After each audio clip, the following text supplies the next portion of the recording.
Hi, everyone. I'm Hannah Newhouse, joined as always by my co-host, Rusty Walrus. And we are one short day away from the eNASCAR Heat Pro League 2020 Championship. How excited are you, Rusty? You know I'm always excited, but I cannot believe the event is finally here, and this is going to be a life-changing finale for all these drivers. The money, the trophy. I cannot wait to see what they're going to do at these three racetracks. Absolutely. We've got 3 tracks set up on that format that was announced last week. First, it's Michigan. Then we'll send them to Phoenix and to Bristol. And Rusty, these guys tonight, they're qualifying for these 3 races. So it's not even like they get to take a sigh of relief the day before the race. They got to qualify for tomorrow's races tonight, and you've got to expect these drivers to be nervous. Yeah, this qualifying session means everything. With 28 drivers on the track position is going to be huge. And the races themselves are the most competitive tracks in the game. Anybody can win at Michigan. At Phoenix, it's probably the most challenging one. You got to come prepared for everything with fuel mileage, the tire wear, just anything. And that Bristol, Bristol kind of speaks for itself. It's Bristol, baby. So these guys got to come prepared, and only the best that come the most prepared will put themselves in position to win. Maybe they'll need a little bit of luck. And again, all of these guys on the same platform. We've had them on Xbox, we've had them on PlayStation, but they're going to be racing PC for tomorrow's championship. So it's been a learning curve for all of them. But before we get into it, we're going to talk to the general manager of the NASCAR Heat Pro League, Jay Pennell, and then we'll talk to some of our drivers. Well, first off, Jay, thanks for joining us here. I know it's been a busy last couple weeks in preparation for this. Before we talk to the drivers, what is your excitement level for this event? We've taken it to the next level here in 2020, and there's been so much preparation that's gone into it. Yeah, I'm super excited for tomorrow's event, the championship finale. This is something that we've been working for and towards all year long. This is my first year in this role as general manager of the Pro League, and it's been a lot of fun. It's been a lot of learning, and to see how these guys have progressed. Some of these guys from the preseason races all the way through the regular season. We saw the intensity level just building throughout segment 3. Now we've got 3 races, one night, $70,000 on the line, 8 guys going for the championship. We're going to end it at Bristol under the lights. What could go wrong? And to follow that up, you've been pretty consistent with the communication with the drivers all season long about just the racing etiquette and just everything across the board. But we're headed to this championship finale. Everything's on the line. You said the $70,000, the trophy. And the 20 drivers are sharing the track together for the first time. Championship contenders and non-championship contenders. I think a lot of the viewers are curious at home. Are you telling the non-championship guys to race the contenders a little bit differently, or is it just, hey, have at it, do what we've been doing all season? So I think they get the same message that the Cup drivers would get at Homestead or Phoenix now, or any NASCAR driver would get when there's championship on the line. These guys are still out there. The non-championship guys are still out there racing for money. They're racing for pride. They want to beat their competitors just like, the championship guys do. But my message to those guys will be to make sure to race hard, but to race these guys with the respect that they deserve. The 8 guys that are in this championship battle are there for a reason. And they have everything on the line. They have everything to lose. So my message to the non-championship guys is to just make sure you guys are racing these guys with respect. Throughout the practice sessions this week, I have seen 2 non-championship contenders threaten for the win almost every single race.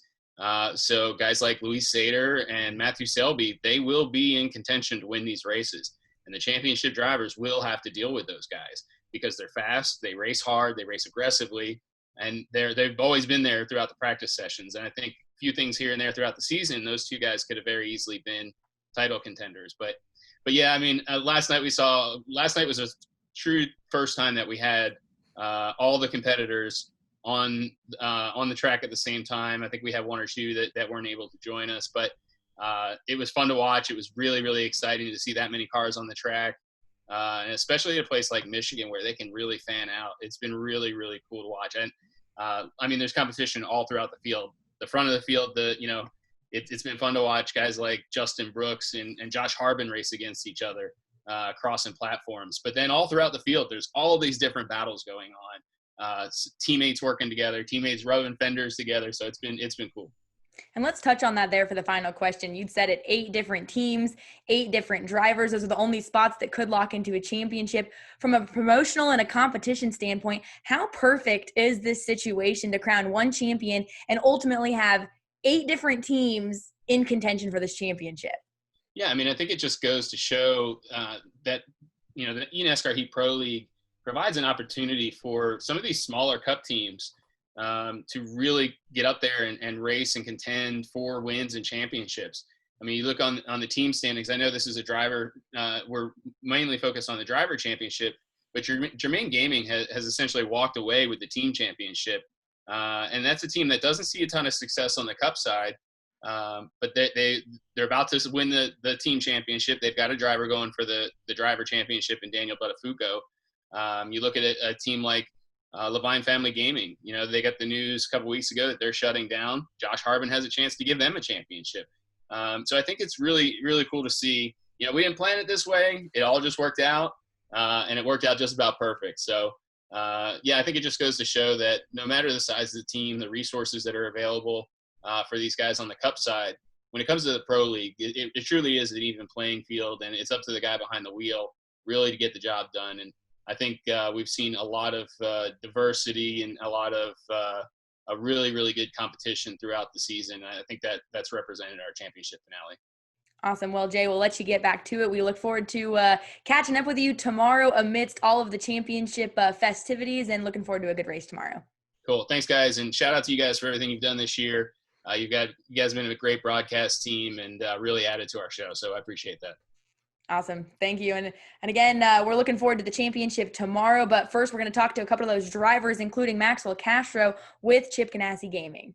We're just one day away from the championship finale of the 2020 NASCAR Heat Pro League, and we're joined now by one of the 8 drivers, one of the 8 teams competing for that championship, Maxwell Castro. First off, Max, your nerves. We're getting so close to this championship finale. What are you feeling just a day before the championship? Butterflies night and day. I can hardly sleep. All I can think about are the races, the championship, everything I need to do. I've been dedicated, took 5 days off work. So, I mean, that's literally all I can think about is the championship.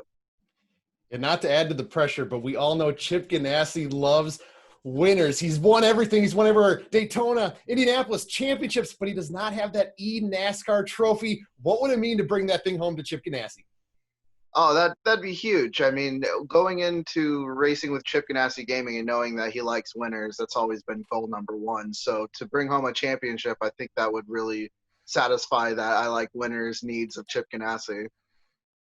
Now we've got 3 races for this championship format, starting it off with Michigan, then going to Phoenix, Bristol. Of those 3 races, is there one that you have circled, one that you're a little bit concerned about? Because ultimately, it's a process of elimination, so you have to run well at all 3. But what are you feeling about those 3 specific tracks? Yeah, I mean, I have to spread like the skill to all the tracks. So, I mean, I have to do good at Michigan so I can actually transfer. I have to do good at Phoenix so I can transfer. And then I have to be really good at Bristol so I can win. So I have Phoenix circled because I really feel like I could do Michigan. Phoenix is going to be the tough one. I mean, we're all in a line. When you get stuck side by side with somebody, you can't really pass them. So that one's going to be kind of be luck and skill through that one. So I've got that one circled. Phoenix is going to be interesting. And you guys have been practicing leading up to this championship finale. 28 drivers sharing the track thanks to ASUS. So 14 PlayStation 4 drivers, 14 Xbox drivers. Can you give us maybe a little bit of preview of what the practices have been like? Maybe some of the drivers you've enjoyed racing around. Like we talked about racing Justin Brooks. He seems to be the man to beat. Any other guys you got circled for the big finale? We had a big practice yesterday, and I finally got to go against Brooks and have Gritton in there and Slade and everybody. And practice has been going good. It's been wild to be up front and look behind me and see 28 cars, but it's been also great working with my teammate. We made a move and won the Michigan practice yesterday, so we're both feeling pretty confident. All right, and final question here, and we'll let you get back to practicing as we've seen it on social media. It seems like that's all you've been doing, but hey, you got to do what it takes to win. If you do win this championship, again, it is a sole single winner championship. A big purse is on the line. What are you going to do with that purse? Oh, I mean, one of my dreams is to buy a Chevy Corvette. I mean, that's something I'm going to look to do, but probably more realistic things, put it in savings, maybe get a better gaming equipment for the future, the setup like that like I could get a cockpit and everything so I could go all in for season 3. Probably things along those lines.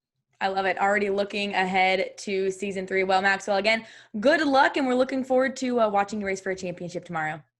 Appreciate it. Thank you, guys.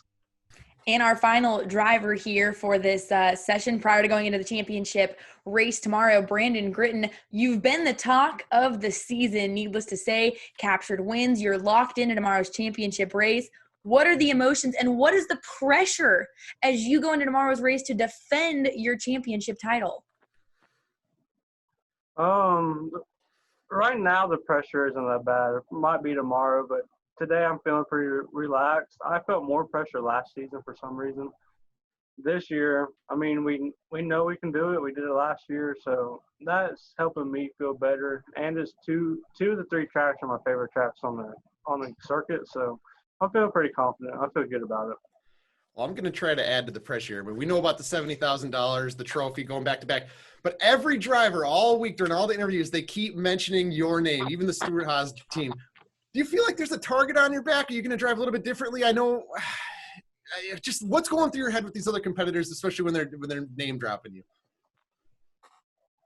I mean, I don't worry about them, honestly. I just worry about what we're doing, what's going on with my cars.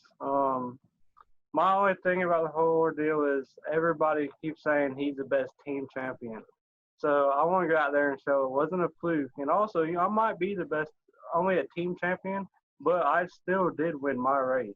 I went out there and won, beat Bear by 5.5 seconds last year. So I did my part. So I think we can do it again. We just got to survive Michigan. And if we can get out of Michigan with a clean nose, we'll be hard to beat. And that being said, let's touch on that. Michigan, then Phoenix, then Bristol. Are there any of those 3 racetracks that you're a little more worried about than the other, or one that you maybe have circled that you're really looking forward to of those 3? Because it is a process of elimination, so you have to be good at all 3. I'm only worried about Michigan, honestly. It races like Talladega and Daytona. You kind of don't have control over what happens. You just hope you're in the right place at the right time, and that's what I was saying a minute ago. If I can survive the mayhem, because there's going to be mayhem at Michigan, I got ISM and Bristol both circled. I love the confidence because we know how challenging Phoenix is. We saw anything could happen last year coming out of the last corner in the last lap. But I'm so shocked that you're so confident about Bristol. What is it about Bristol that gives you kind of some comfort? You guys are going to be on top of each other, 20 other drivers. Like, how are you heading into that main event just locked and ready to go? I've just always been – I've always been good there. It's my style of track. You drive it in, let it roll, get back into it. You're sliding around. That's just my style of track. I love using some elbows, huh? Yeah, you like using the elbows. Yep, pretty much. Well, final question here for you. Last season, you had the persona of your helmet. No one knew who you were to the championship finale. How cool has it been during the 2020 season to be back as a championship winner, going to contend a championship, but racing not only for Stewart-Haas, but yourself? People know your name, and you're looking to add to that tomorrow. Yeah, it's definitely nice, and that's something we talked about during the offseason. Me and Jake did pretty heavily, and it makes me feel a lot better knowing that once he let me take the helmet off, that means I have his full support, that they're behind me 100%, and that makes it that much better to go out there and do good. Well, we're looking forward to it tomorrow. Good luck in the championship finale, Brandyn, and we know you'll make it an interesting one. Yeah, thank you all. And thank you to League GM Jay Pennell, driver Maxwell Castro, and defending champion Brandyn Gritton for joining us here today. But you guys, tonight is the night. The NASCAR Heat Pro League Season 2 Championship Finale, live 8 p.m. Eastern Time on NASCARheat.com/live. We have a $70,000 prize pool, 28 drivers sharing the racetrack for the first time ever. I can't wait to see that, but we have 8 championship contenders from 8 different teams, and it's going to be settled on 3 different racetracks. We're going to Michigan, then we're going to Phoenix, and then the championship will be crowned at Bristol, baby. It's sure to be wild, but you guys, make sure you tune in tonight, live again, 8 p.m. Eastern Time, NASCARheat.com/live, and follow the NASCAR Heat socials for all the news and updates leading up to the event and after the event. But you guys, thank you for sharing the season with us. It's been a fun one. It's been a wild one, and we'll see you tonight